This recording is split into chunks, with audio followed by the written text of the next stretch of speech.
everyone, it's Carol here. Welcome back. So the last video that I did was about sorting through all of my scrap papers and putting them into some sort of organised format, and I said that I was going to make some clusters. Well, it's been a while so I thought I'd better come back and show you my process of making clusters. I've sorted out some papers ready. I've got my pack of scrap patterned papers in here, and as you can see, I've already started forming a little pile. So first thing that I'm going to do is I'm going to rip some of these up because I want some long strips, and I also want some bigger square pieces as well, because I don't want them all the same size. So like this piece here, I could just rip that in half and that would be absolutely fine. And again, they don't have to be ripped. They could be just cut out. So you can have long strips, short strips. There really is there's no real format to making clusters. It's just putting a group of papers together that kind of look pretty when they're assembled. Oh, we'll have you in there. So I'm just going to go through some of these. Some of these are already the right sizes, so we might as well. That's that one. So I'm putting them into types of paper. Book page again. And another one. It's just ripped down that side just purely because the other three sides are ripped. You're for the rubbish. It's a big bit.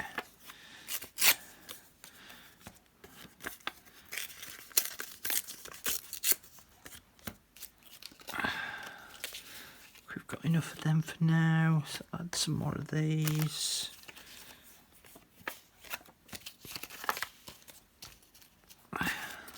Okay, some coffee dyed ledger paper, and it doesn't matter either if they rip off at slight angles, because that will just add that bit of extra interest. So you know, we're not going for any kind of perfection here. That's them. Let's just carry on ripping these down, and I'm going to do top and bottom as well, just so that they're all kind of a bit more matchy. We'll do some wide, some small, and I've also got some. This was a piece of music paper that I've stuck a napkin to, so I can use the music paper, but I can also use some of this napkin piece as well. So I'll have some big bits of you. Oh, I'm running out of space for my little piles. Rip you off so that we can keep the butterfly intact. Right, so we've got those. Bit of music paper, we'll have that side. And you want some horizontal as well as vertical. So as you can see, most of these are vertical, but I'm going to do some horizontal ones as well.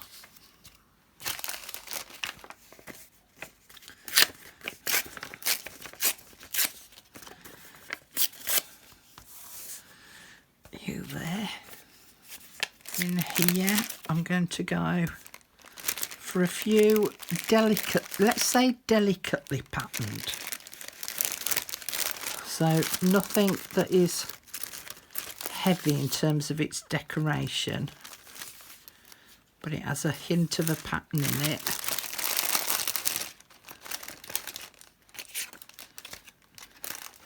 And look, you can see there's just all sorts of odds and sods in here. That's fairly neutral. And also the other thing that I try to do is I do some neutral and I do some with colour. And what I mean by that is that I try to look at the style that I normally create, and mostly neutral colours and greens. I tend not to do an awful lot of blue items, although with a project I've got coming up shortly, Might actually add those blues in as well.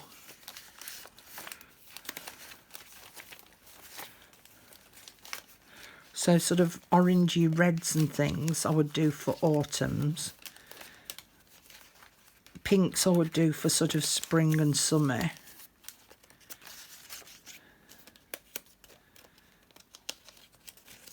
But the neutrals are going to fit in anywhere. Now, once I've sorted all of these out, I then also need to decide whether I actually want to ink any of these pieces up, or whether I just want to leave them as they are.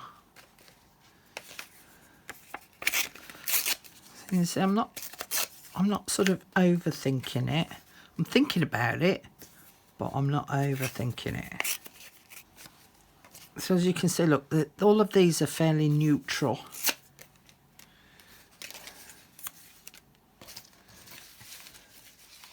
Put some of that in there. Okay. Me thinks that will do for now.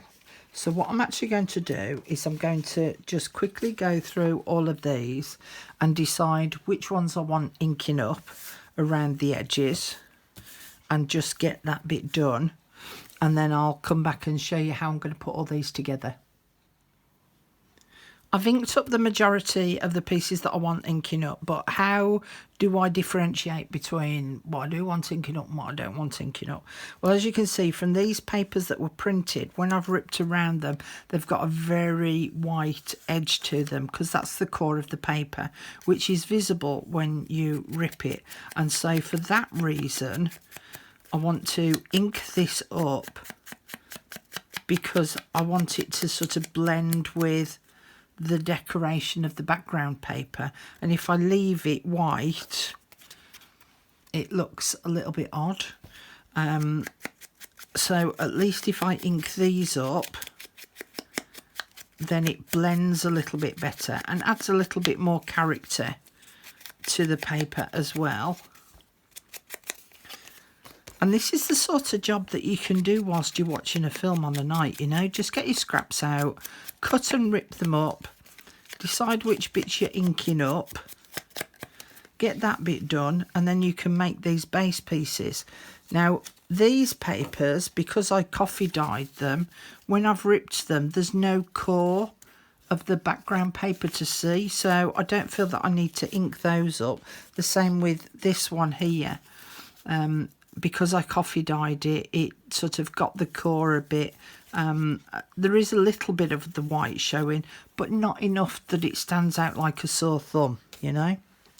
The next thing that I want to do is to gather them together into little base clusters, as I'm going to call these, because I can make loads of these base clusters and then I can decorate them up at a later stage. If I want to use them in a specific project, then I can use the specific items that I want them finishing off the decorating with. So if I get loads of bases done, you know, it puts me in good stead. Two ways in which I can do it. One is to just use a tiny little stapler and the other is to glue them. So let's just, as a for instance, use that one, because it goes nicely with the green of the leaves, and I'm not going to try and overthink it. Okay, so we've got 3 different types there. Now, because this is already decorated, I maybe don't want to staple those because I don't want the staple showing on the front. So what I could do is I could staple those 2 together because it's nice and quick and easy. And then just add some glue on the back. And again, in this instance, I'm just going to squiggle it in the centre and stick that on top. And that's that one basically done. Now, if you work in odd numbers, and don't ask me why, because I don't know, but visually it looks a lot better if you do something in 3s or 5s. Let's go with that, another long strip of something. Maybe the graph paper again. So with these 3 pieces, I could actually just staple them together and then put a decorative embellishment on top at a later date. So that was really nice and quick and easy. And that's a nice little base to use. So let's do a couple more. Let's have one of those and one of those. Again, we'll do it sort of so that it's fairly neutral. And again, we'll just staple in the centre to try and grab all 3 pieces. That's another base done. So you can see that you can produce them really quite quickly.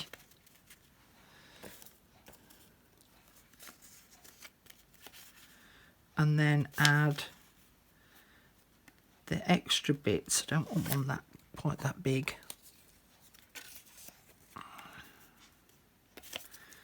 And we'll turn that round because that bit's more interesting.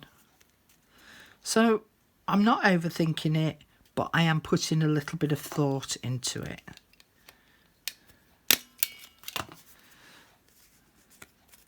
And it's nice when, say, with this piece here, can you see how it's slightly longer at the top and at the bottom?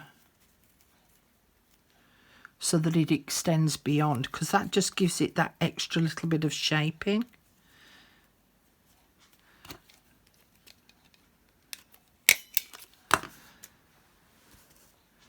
Do another rosy one. So all of these, as you can see, they're quite vertical. So I think that we need to do some horizontal ones. And again, with the music paper, some of it I've inked up and some of it I've left. We had that, and I think it needs a little bit of green in it.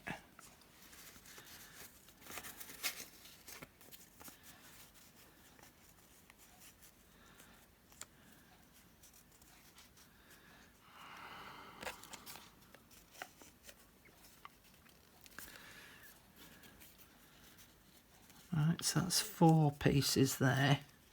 And then my 5th piece could be a little decorative butterfly or something. So let's staple that together there. And I'm just going to glue these edges down just to help to keep it flat.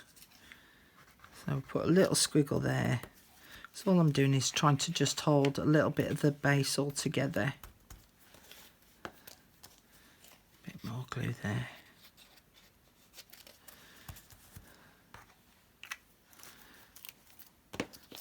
So now I've got a horizontal one which will look nice across a pocket or an envelope. Horizontal pile. Let's do a couple of biggish squarish ones. A bit of book paper maybe.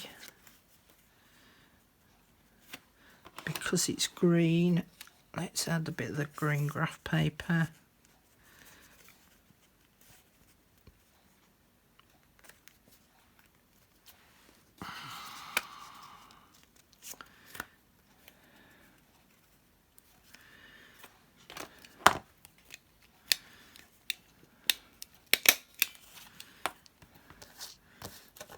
Just stick them down.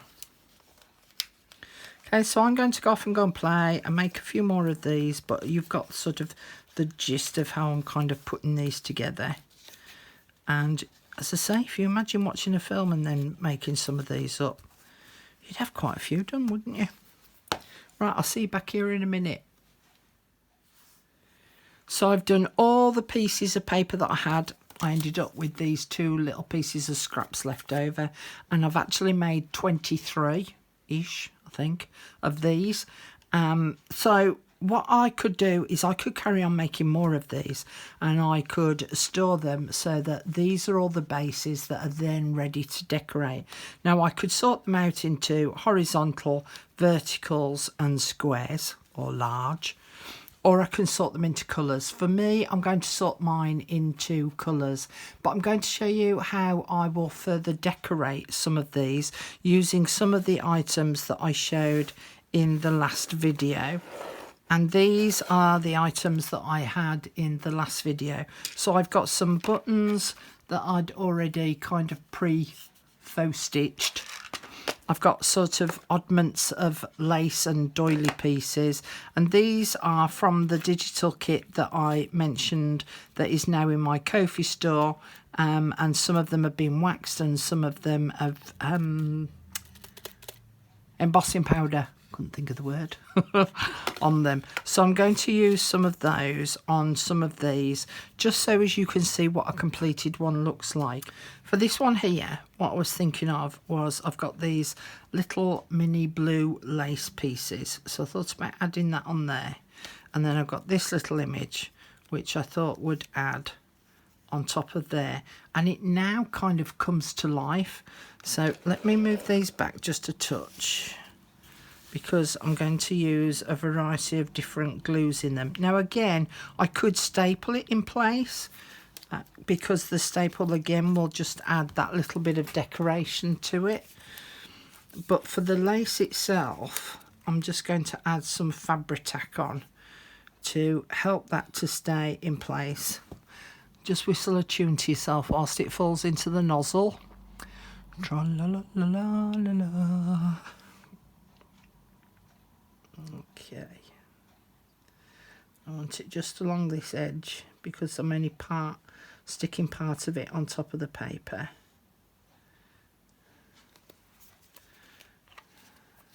So that will go on there. Like so. And then I'm going to staple that image in place, and I'm going to try and catch a little bit of the lace as well.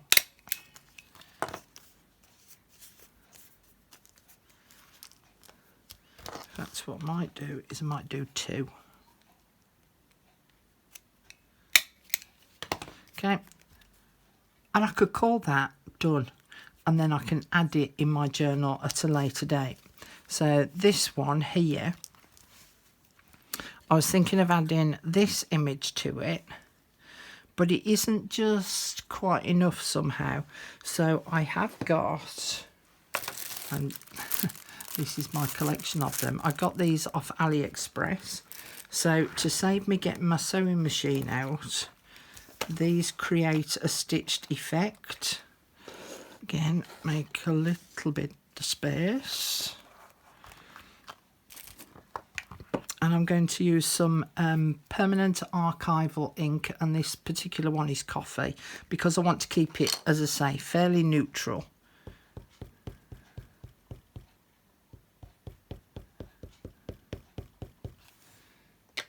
Because when you look at that, that on its own looks a little bit bland. So if I add this little bit of faux stitching on it,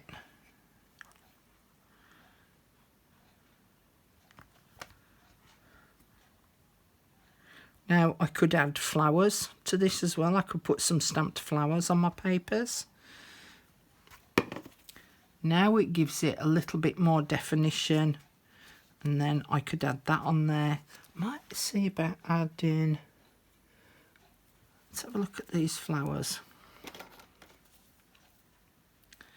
Maybe adding a couple of these on. Again, just to give it a little bit more definition. A little bit more of a finished look. I could add one there, and one coming out there.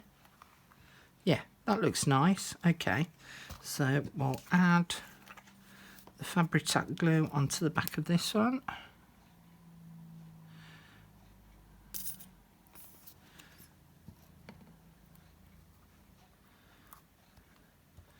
Just make sure I've got this one then in the right place. Yeah, it goes about there. Oops. You stay.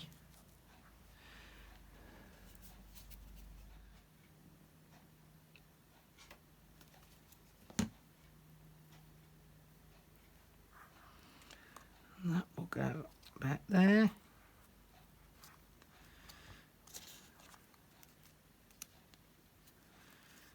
Again, I think I'm going to staple these,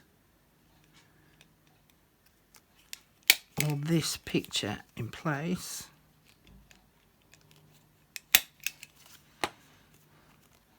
And I can call that one now done. So if you imagine, if you've got loads of these already made up, and then you're not cluttering your desk up all the time, if you make loads of these up first, do any stitching on them you want to do, or any stamping like I've just done there with that faux stitching, and then you can get these elements out, and then use those to decorate up the piece. I think I might have a little bit of coffee dyed lace at the bottom. Flip that over. And this is where I can spend a little bit more time on it, giving it a little bit more thought, especially if I know that it's going in a specific journal. You know, I can find all the elements that are going to complement the actual journal itself. And put that on there.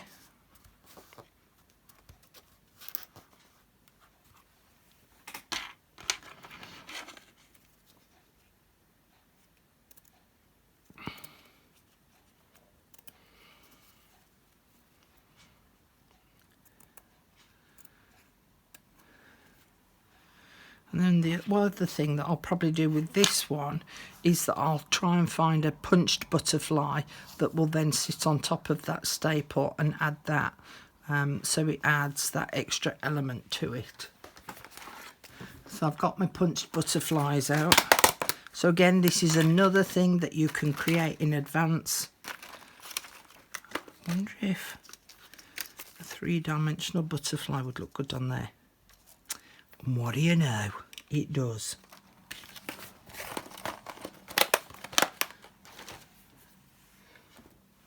So it makes this one a bit of a chunky monkey.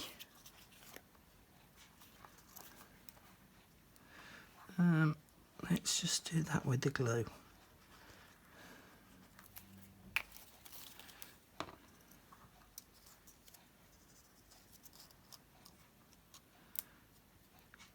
And then I'll just need to leave that to one side to set. So there's another one done. Let's do one with some buttons on.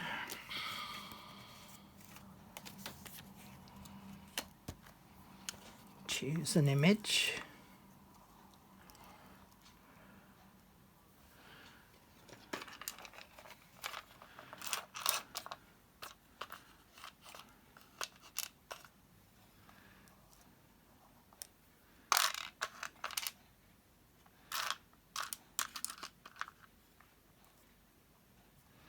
I think I like those pearlised buttons best.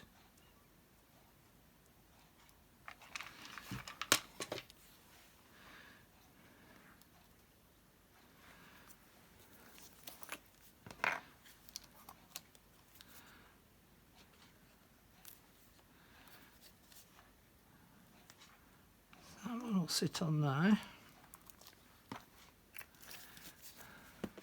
And then I'll use my glossy accents to stick the buttons in place.